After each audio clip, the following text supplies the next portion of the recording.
అక్కడ ఒక కన్ఫ్యూజన్ అయ్యింది. అక్కడ ఆ ఫామ్ హౌస్ ఓనరు పెద్ద డయాగ్నోసిస్ సెంటర్లోను మెడికల్ సర్వీసెస్ ఓనర్ అట అతను. అక్కడ ఒక తేడా వచ్చింది. ఇంకొకటి తీసుకెళ్ళి అట్టపెట్టెలు చెత్త వాటి మధ్యన పెట్టుకుంటాడా డబ్బులు, అది ఉట్టి 11 కోట్లు పెడతాడా తీసుకెళ్ళి. అంటే ఒక దాన్ని ఏమంటారంటే ఏదో ఒక సామెత ఉంది, ఒక తరహా మనుషులు అంటే మనం ఆడామగా అని చెప్తే బాగోదేమో సామెత, ఒకళ్ళు అబద్ధం చెప్తే గోడ కట్టినట్టు ఉంటుంది, ఒకళ్ళు అబద్ధం చెప్తే తడికి పెట్టినట్టు ఉంటుందని.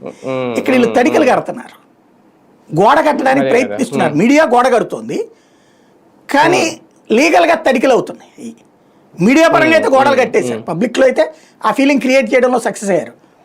వీళ్ళ ఉద్దేశం కూడా ఇందులో శిక్షలు పడేగా చర్చే కాదు, కాకపోతే ఎక్కువ రోజులు సాగతీస్తే ఈ చర్చ పక్కకెళ్ళిపోతుంది కదా. పర్మిట్ రూములు, బెల్ట్ షాపులు, డబ్బులు ఇప్పుడు మద్యం రేట్లు, ఇదే మద్యం తక్కువ రేటుకు దొరకకపోగా ఆదాయం తగ్గిపోతుంది, ఇదంతా పక్కకెళ్ళిపోతుంది కదా. ఇప్పుడు ఒక కుంభకోణానికి కీ రోల్ ఒకటేనండి, ప్రభుత్వ కుంభకోణానికి కీ పాయింట్ ఒకే ఒక్కటి ఉంటుంది, గతం కంటే ఆదాయం పడిపోయింది.